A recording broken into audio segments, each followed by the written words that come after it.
Hello മക്കളെ, അപ്പോൾ 9ാം ക്ലാസ്സിൽ നിന്ന് നമ്മുടെ സ്റ്റുഡൻസ് എല്ലാവരും ഇനി നേരെ 10ാം ക്ലാസ്സിലേക്കാണ് മാറാനായിട്ട് പോകുന്നത്.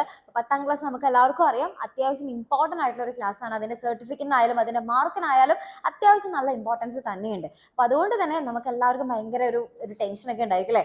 എങ്ങനെയായിരിക്കും നല്ല മാർക്കൊക്കെ വാങ്ങാനായിട്ട് സാധിക്കുമോ, അല്ലെങ്കിൽ എങ്ങനെയായിരിക്കും ഇത് ഭയങ്കര ടഫായിരിക്കുമോ പഠിക്കാനായിട്ട്, എങ്ങനെയാണ് അങ്ങനെ പല പല പല പ്രോബ്ലംസും അല്ലെങ്കിൽ ഭയങ്കര കുറേ ക്വസ്റ്റ്യൻസും അല്ലെങ്കിൽ ഭയങ്കര ഡൗട്ടുകളും ഒക്കെ നമുക്ക് ഈ ഒരു സമയത്ത് നമ്മൾ ഫേസ് ചെയ്യും. അപ്പോൾ അതിൽ നമുക്ക് ഏറ്റവും കൂടുതൽ നമ്മൾ ഫേസ് ചെയ്യാനായിട്ട് പോകുന്ന ഒരു പ്രധാന പ്രശ്നം എന്ന് പറയുന്നത് പല ഡിഫറെൻ്റ് ആയിട്ട് സബ്ജക്റ്റുകളാണ്. അതായത് ചില സ്റ്റുഡൻസിനെ സംബന്ധിച്ചിടത്തോളം ചില സബ്ജക്റ്റുകൾ ഭയങ്കര ഈസി ആയിരിക്കാം, ചില സബ്ജക്റ്റുകൾ ഭയങ്കര ഡിഫിക്കൽട്ട് ആയിട്ടുണ്ടായിരിക്കാം. അപ്പം നിങ്ങൾക്ക് ഏതാണ് കുറച്ച് നിങ്ങൾ പഠിക്കാനായിട്ട് കുറച്ച് ബുദ്ധിമുട്ട് നേരിടുന്ന സബ്ജക്റ്റ് ഏതാണ് എന്നുള്ളത് കമന്റ് ബോക്സിൽ ഇപ്പം തന്നെ പോയിട്ട് കമന്റ് ചെയ്യുക. ഇപ്പം മെജോറിറ്റി മിസ് പറയുകയാണെന്നുണ്ടെങ്കിൽ മെജോറിറ്റി എല്ലാവർക്കും ഭയങ്കര ബുദ്ധിമുട്ട് നേരിടുന്ന സബ്ജക്റ്റ് എന്ന് പറയുന്നത് ഫിസിക്സ്, കെമിസ്ട്രി, മാത്സ്, ബയോളജി.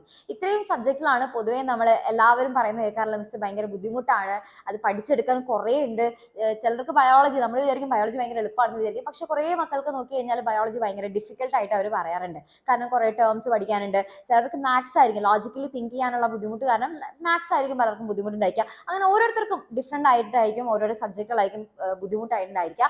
പക്ഷെ നമുക്കിതെല്ലാം ഒന്ന് മാറ്റിയെടുക്കണം അല്ലേ? ബുദ്ധിമുട്ടാണ് എന്ന് പറഞ്ഞിട്ട് നമ്മളത് മാറ്റി വെക്കാനായിട്ട് പാടില്ല. ആ ബുദ്ധിമുട്ടുള്ള സബ്ജക്റ്റ് തന്നെ നമ്മൾ എന്ത് ചെയ്യണം, ഇഷ്ടത്തോടു കൂടെ പഠിക്കാനായിട്ട് നമുക്ക് സാധിക്കണം. അപ്പോൾ അതിന് നിങ്ങളെ ഹെൽപ്പ് ചെയ്യാനായിട്ട് ഈ ഡിഫിക്കൽട്ട് ആയിട്ടുള്ള സബ്ജക്റ്റുകൾ, അതായത് ഫിസിക്സ്, കെമിസ്ട്രി, മാത്സ്, ബയോളജി, ഈ സബ്ജക്റ്റിന് എല്ലാത്തിനും നിങ്ങൾക്ക് പ്രോപ്പർ ആയിട്ടുള്ള ഒരു ഗൈഡൻസ് വേണം എന്നാണെന്നുണ്ടെങ്കിൽ അതിന് വേണ്ടിയിട്ട് നമ്മളൊരു ബാച്ച് ലോഞ്ച് ചെയ്യുന്നുണ്ട്.